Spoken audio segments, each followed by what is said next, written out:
So please give a warm birthday welcome to our Secretary of State, Charlie Crump.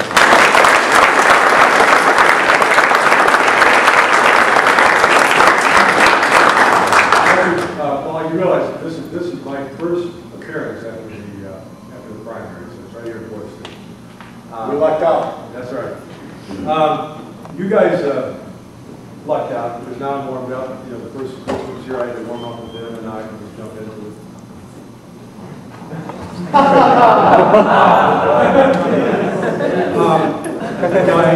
really do appreciate the chance to spend a few minutes with you and you know, just kind of talk about, I guess, public service the way I see it, and some of the reasons I've gotten involved and some of the things I've done. But you know, I'll start out by saying that once I had the opportunity to run for public office in Maine, and once I got elected, after that, it's very difficult to think of where else I would rather be. And by that I mean, it gives you the opportunity, if you think of the big issues that are going on in the world, whether you're talking about the war in Iraq, the war in Afghanistan, whether you're talking about the budget fights in Washington, for some of us, certainly not all, but for some of us, I mean, where else would you rather be than in the middle of something that mattered? In the middle of something that you knew that 40 years afterwards, you'd be able to tell your grandkids about it. You'd be able to talk about it. I mean, there's certainly nothing wrong with not being in public office. I mean, it's probably a good thing. You know, there's nothing wrong with not serving in the military. So what I say to you this evening will just be my opinion on mine. And you know, I'm 52 years old. I graduated high school 34 years ago. If I ever even got near Boyd State when I was in high school, they would probably have the police take me away because you know I enjoyed being in school. I didn't enjoy studying the way I should have. You know, a lot of the stuff kind of came easy to me at times, and so you know, I probably didn't pay attention the way I should have. I was involved in class politics when I was in school, which I enjoyed a great deal. I guess you know, that probably foretold the fact that I might get involved later in my life, although I never imagined being involved. In fact, when I got out of college, I was in Illinois, and I came to Maine. This is the end of 1982, and I thought I would be here for a week, and then it was 2 weeks, and then I got a job, and I got married, and I had kids, and you know, that's 30 years ago, right? And life is pretty interesting, the way things can change, because what seems to be kind of a random turn in the road, at the time, you don't pay much attention to it, but when you look back 5 or 10, 15, 20, 30 years later, you can see that that was sort of a turning point for you. For me, certainly moving to the state of Maine, when you know, again, I thought I was going to be here for a short period of time. I worked in the hotel business in Bangor and South Portland. I ran my own business in southern Maine and Biddeford. And I decided that I wanted to join the Scarborough, where I live, Scarborough Republican Committee. And you know, I always sort of thought that you know, maybe someday when I got to be an old guy like 52, you know, I might be able to maybe be on the town council, and then if I did a good job of that, and maybe I might be able to run for the state house when I'm 60, and then if I did a good job of that when I'm 70, I might be able to run for the state senate. Well, I was 30, and I joined the Scarborough Republican Committee, and I got there, and it turned out they were looking for somebody to run for the state senate.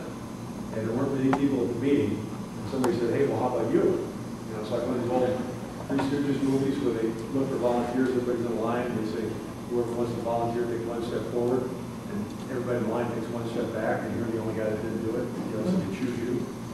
And, you know, I said, sure, and I was 30 years old, you know, never run for anything in my life before, but, you know, it was a great ego stroke, you know, and boy, that's a great thing. Well, after the meeting, I found out why they were looking for somebody. It's because this district had never had a Republican elected. It was a very heavily Democratic district, and they just needed somebody to put their name on the ballot, right? I didn't, I took it seriously. So, of course, I found out just how serious it was afterwards. I found out that it was very difficult to raise money to buy brochures and things like that. And I was running against a guy who served about, I think, 7 terms before. And, you know, again, it's a district that never elected a Republican, so I just, the only thing I had was a little pickup truck and I had some little signs. I put in the back of the pickup truck and I would go around the district and knock on people's doors and get chased by dogs and, you know, get run out of people's yards and things like that.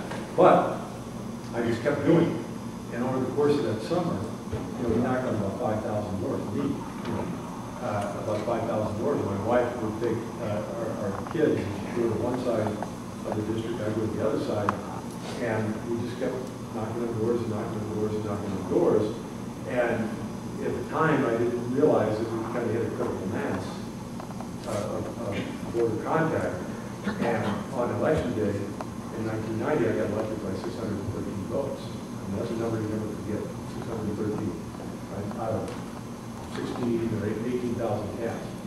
And suddenly I went from being this guy who was running a convenience store, sorting bottles and cans and slugs at them, you know, because they would sit on some big fat porch all summer long, to being in the state senate and getting called down to the governor's office and being asked my opinion on some issue.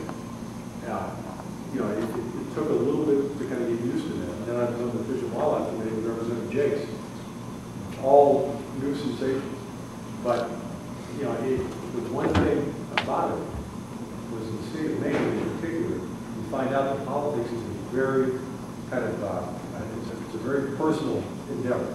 It's not like Florida or California or New York or someplace like that where the only time you ever see a politician is on TV or on the news or something like that. In Maine, people expect to see their elected leaders. They expect to tell them what they have. They expect to tell them exactly what they think of it, and they expect you to stand there and take it.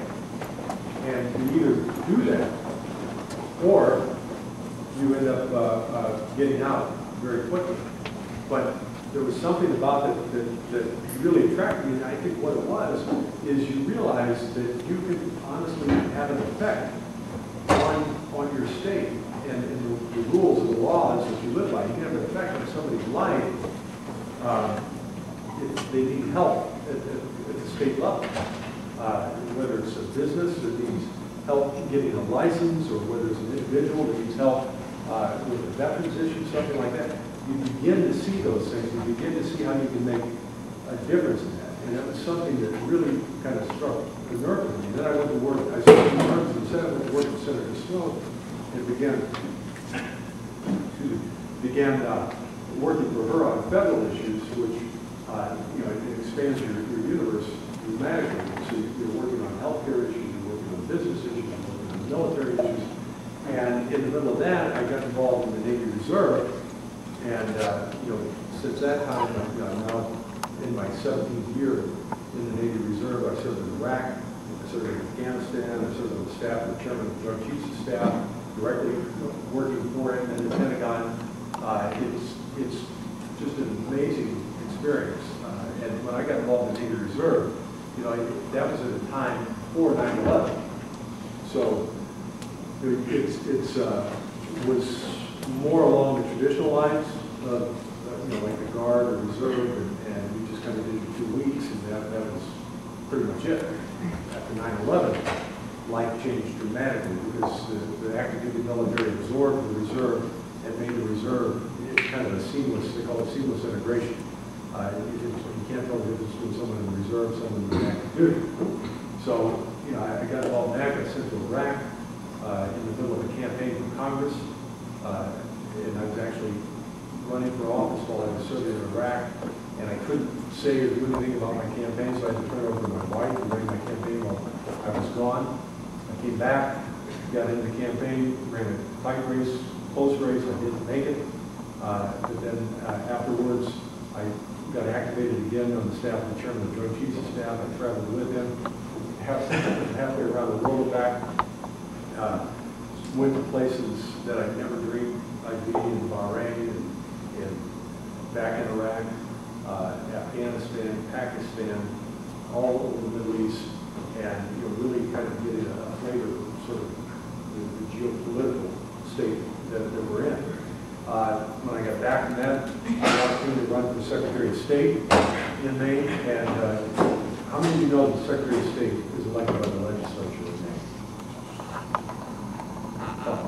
Maine is only one of 3 states where the Secretary of State is chosen by the legislature. It's also only one of 3 states where the Secretary of State has jurisdiction over the Bureau of Motor Vehicles. So I'm the guy that gives you your driver's license, and I'm the guy that takes them away from you, and I'm the guy that's responsible for the change in the law just a couple of months ago that deals with new drivers very, very harshly if they are convicted of major offenses like DUI, driving in danger, operating after suspension, or criminal speeding.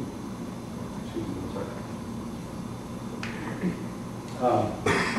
So, I guess in my life, the public service aspect of it is something that I enjoy very much. It's very important to me because I don't feel like I mentioned before that you're kind of in the middle of something that matters, and that's an okay attitude to have. You don't necessarily need to make a lot of money in your life because public service, particularly in Maine, is not a lucrative location, but money-wise, but personally, and I think the state will make a huge difference. And I hope that that's what you guys are thinking about in your lives. Sort of public service, although I think it would be great, but making a difference and doing something that matters to someone else and being involved in something that's bigger than you are. That, I can tell you from an old man's perspective, is a very, very important thing. Because when you get involved and lose yourself in something that means something, what you get out of that, you never put value. Now, I'm really good at talking. I can talk for an hour and a half, 2 hours, whatever you need me to do. But I'd rather have a conversation with you a little bit, maybe answer some questions. You might have some questions with me, that's all. Nobody, you're all asleep, you all ate everything, and you just want me to shut up so you can take a nap. No? We wouldn't say that. You would say it out loud. No questions. Okay, So is your name on like everybody's driver's license? Is my name on everybody's driver's license? Yes, it is. So you just want to sign it off? Say Are you just want to sign it off? Is it on the license? It's actually on the license, yeah. Hold on. Am I allowed to ask you like about your viewpoints on this? Sure. Out of curiosity, what is your opinion on Olympia Snow's and Susan Collins' loyalty to the Republican Party? What's my? I think they're loyal Republicans. I mean, I think more it's better question to ask is about a particular position they've taken. It's kind of interesting. In politics, you'll find that nobody agrees with you all the time, and a few people agree with you all the time, and a few people disagree with you all the time. It's kind of interesting. There's a question that's going to be on the November ballot regarding same-sex marriage, and in Maine, when a citizen-initiated referendum like this goes to voters, the Secretary of State is charged with writing that question. And the way the process works is the petitioners file the requisite number of signatures, then they are validated, and then there is a question drafted, and the question goes out to public comment for 30 days, and at the end of the 30 days, I don't comment, make any adjustments or changes to the question I want. I'm taking a long way around the bar to answer your question, but the point is, the question that I put out is a very basic question, and I've ended up making half the people mad and half the people happy, right? And that's kind of what happens sometimes with both Senator Collins and Senator Smith. You may not agree with them on half of the issues or any of them, but I think that what I hope you agree is that whatever decision they come to an honest one, and they come to it in a manner that they feel is the right way to approach it. Now, you may not agree with them. Maybe you do. That's okay. But, you know, the fact of the matter is I believe that both of those individuals do whatever they do because they believe it's the right thing to do. Now, it's up to the elected to decide whether or not they think that they agree. Yes? What do you think your chances are of winning the Senate seat? What do I think my chances are of winning the Senate seat? I think it's going to be a very tough race, but I wouldn't be in it if I didn't think I could be successful at it. Because, you know, I don't run because I think it's a fun time. There's something else that you can, but you do it because you believe the country, at least in from my perspective, you believe the country is headed in the direction it should be headed, and I'd like to change that. And I believe that I have a very good chance of being elected. It's going to be a tough race. So what are your views on gay marriage? I believe that same-sex marriage is marriage between a man and a woman, but you know, I'm also, that's not the issue that gets me out of bed in the morning either. I'm not interested in regulating somebody's private life. I can't, you know, regulate anything that people do in the privacy of their home, right? But if somebody asks me a question, I want to. If you're elected, are you going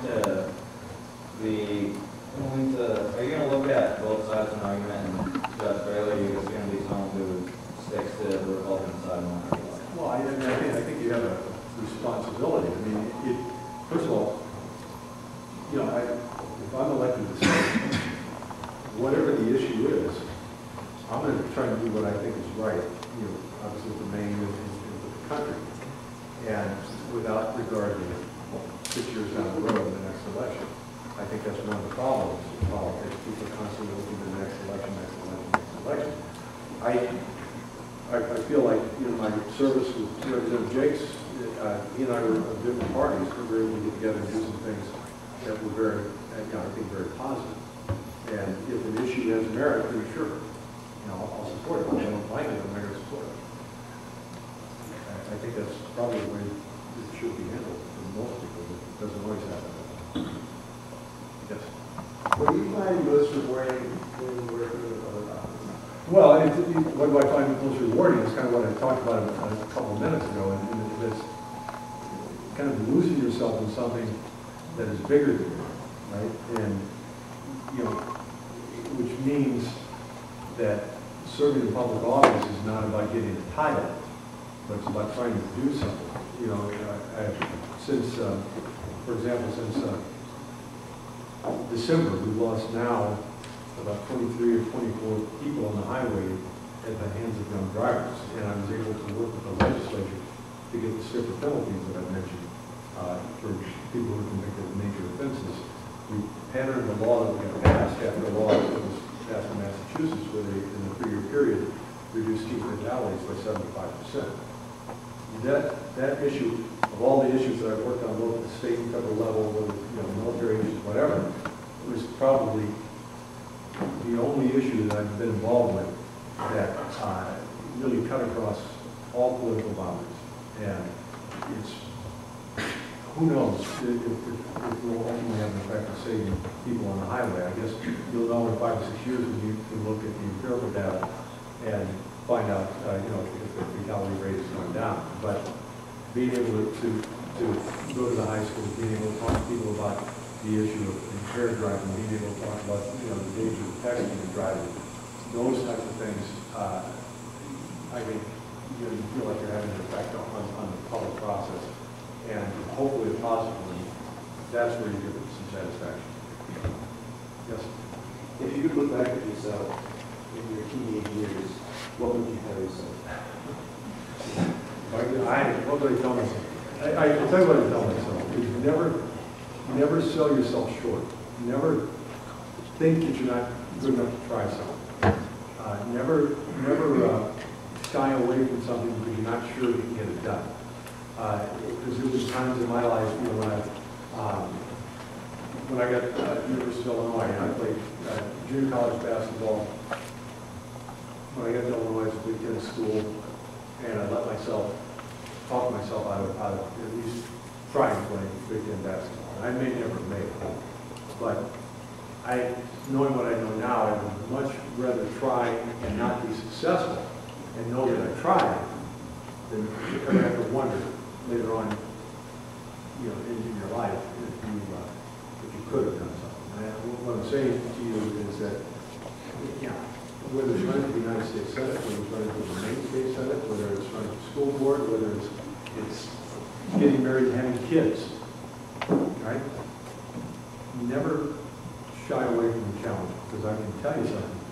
When you put yourself in a position that makes you uncomfortable, that takes you out of your comfort zone, and I'll give you an example. When I went to Iraq, I was deployed, I think it was 46, 47 years old.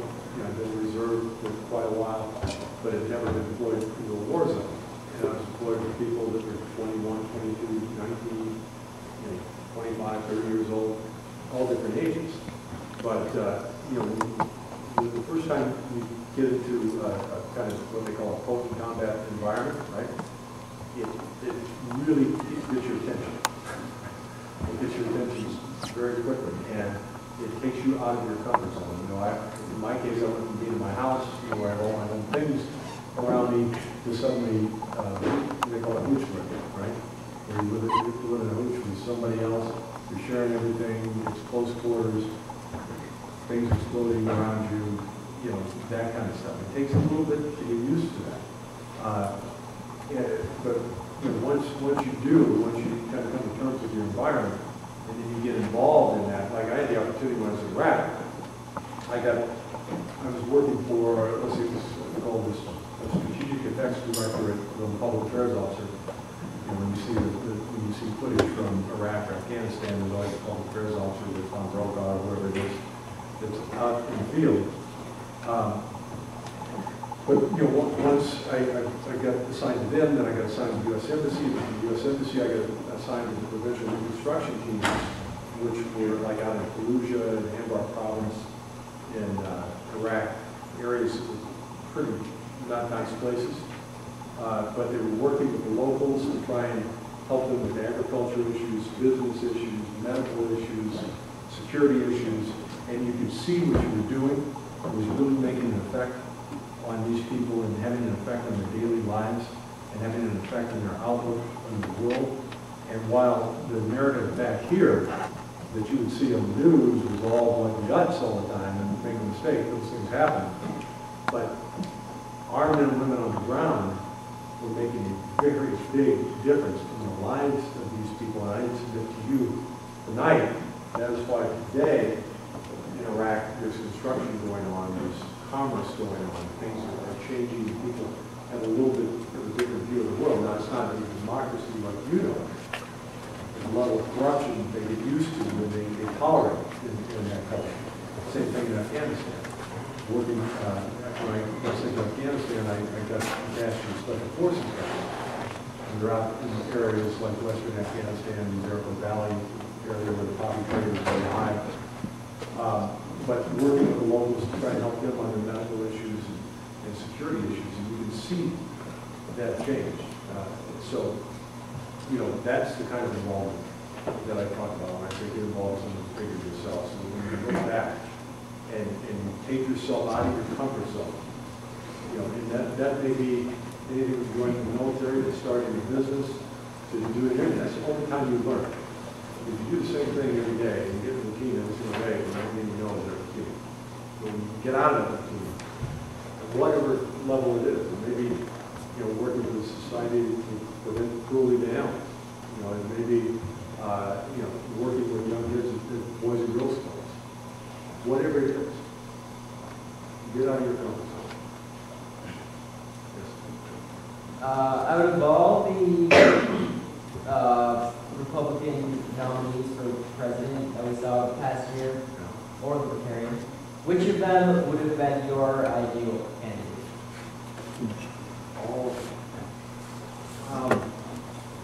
I think you're talking just about the people who entered the race. Yeah. It would be Mitt Romney. Yes. What are some hot topics in Maine right now that you have to deal with seeing? Well, there's some hot topics in Maine that I have to deal with as Secretary of State. I mean, obviously, the teen driving issue is a very big one. Another issue that's really coming to the forefront now, is the baby boomers are aging, is senior drivers. Old people that have their driver's license maybe a little bit too long, or they're at the point where driving isn't as comfortable for them as it once was. We're working to try and establish programs that can kind of help people sharpen their driving skills as they age. That is an issue. I mean, we have obviously elections coming up, and I'm in charge of elections.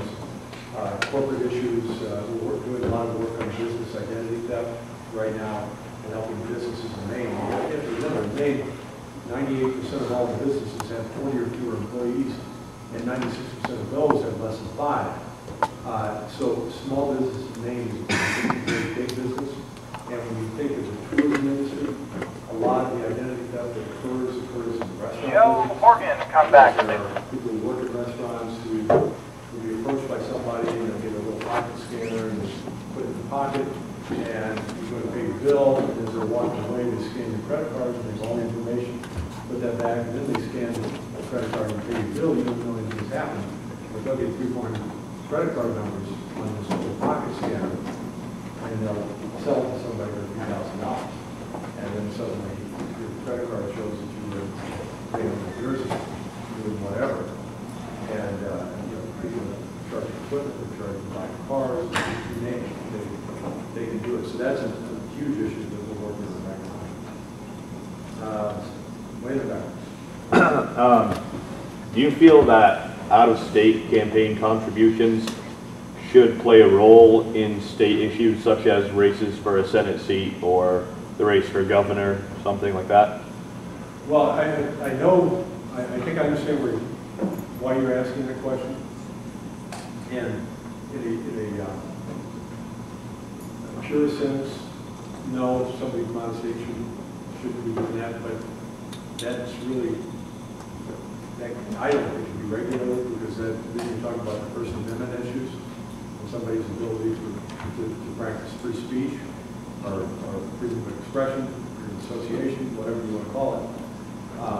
It's very difficult to regulate that kind of money, because it seems as though every time they pass campaign finance reform, and they have new reporting requirements and new requirements about where you can take your money from and how much you can pay, how quickly you have to report it, and all down the line. All that does, number one, it makes it more complicated. Number two, there's always a loophole that pops up and people are able to get through.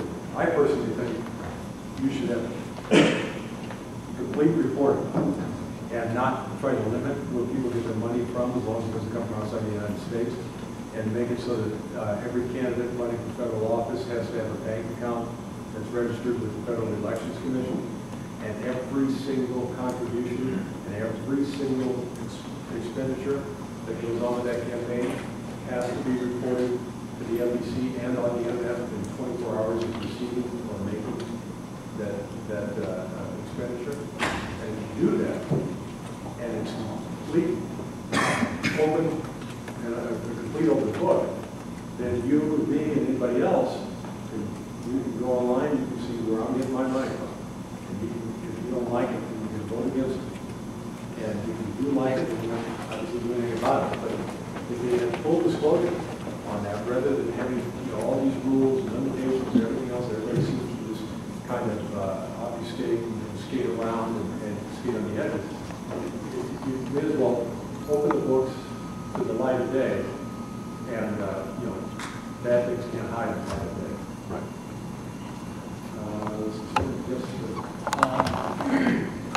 You kept saying that that's not what got you out of bed. So what does get you out of bed? Like, what's your favorite thing about what you do? Well, again, at the risk of being redundant, it's being involved in something that I feel is bigger than me. Being able to be in public life for as much as it's derided, and for bad a name as some politicians give politics. I think it's a good and decent thing. I mean, you need to be involved in your community. I think you're here today because you're involved in your school. You're involved in what you do. You obviously care a little bit about what goes on around you. You're aware of what goes on around you. What I'm trying to say to you is that if you sort of insulate yourself and you live, in your world, I mean, that's fine. If people are comfortable with that, I've got a problem. Everybody can't be this, everybody can't be that. What I'm saying to you, and I would suspect that all of you are here because you're leaders in your schools, that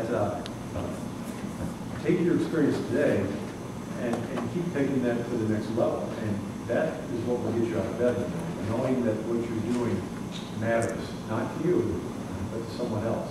And if you're successful at that, then you get a lot of satisfaction from it, and you want to keep doing it. It's like running. They always talk about the runner's high all the time. You get running, you get the runner's high. It's the same kind of thing. If you can help on an issue, find on an issue, you can push it, you can be successful, and get a piece of legislation passed or make a difference. And even if you're not completely successful, you get just a little bit of it, or if you learn from it, you continue to go back,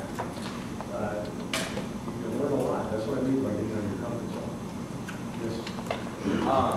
What are the primary issues your campaign is focusing on for the upcoming election? Well, I mean, I'm sure there will be a number of issues that arise, but over the last several weeks in this primary, it's the issue of federal spending and federal debt. I can't remember if I mentioned this group or the other group, but you have a $15 trillion debt in this country. We've been borrowing all of our money from China, and now we're not even borrowing from China right now. The Federal Reserve is printing more money, which I believe will devalue the dollar further and value the home and investments and everything else. It's going to hurt this country. It's already hurt this country. It's getting to the point where it's irreparable. What's going on in Greece, what's going on in all the other European economies right now. We don't want to see that same thing happen in the United States. Yes, sir. After experiencing war firsthand, would you be more ready or less ready centuries? Having served in a war zone, would I be willing to send, would I be more likely or less likely? Yeah. Well, I guess it would have to depend upon the situation. I would hope that the country, it's kind of interesting because, we run across people with, if you can't run for office, or even run across people if they don't serve in the military, and there'll be certain people who say, oh, you're for a war. I mean, you're I don't know anybody that's for war. Is there anybody in here that is for a war? Nobody's for it. And I think we have a responsibility to make sure that we do absolutely everything humanly possible before we even consider something like that. But I guess knowing what I know and having experienced what I've experienced, I would certainly know what I was committing someone to, and it would cause me to think several times before I made a decision. Not that I would be afraid to make a decision, but I wouldn't make it right. Yes. How do you feel about the issue that's coming up with some states requiring welfare recipients to take drug tests to ensure that they determine whether they actually get welfare? How do I, well, I really don't have much of a problem with that, because, I think that if you're going to take public money, and you've got whatever addiction going on, that's probably not a smart thing for us to continue to feed that addiction. Now, if you need help with the addiction, and you're serious about it, sure. We have a responsibility to try and help someone who can't help themselves, but to feed somebody's habit, add it an item, I don't think that's the right thing to do. Yes. What was your incentive for joining the Navy Reserve? Oh, well, listen, my family, most everybody was in the Army, but it goes back to the Civil War. Some of my family always served. My grandfather was in World War I and the major battles in Meuse-Argonne and places like that, and really tough places. My great uncle served with him.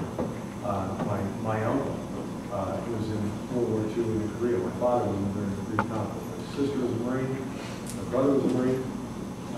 And I'd always been around it. And I knew I kind of wanted to do it because, again, it kind of held, there's a certain allure of being a part of something, part of the basketball team, the football team, part of the military.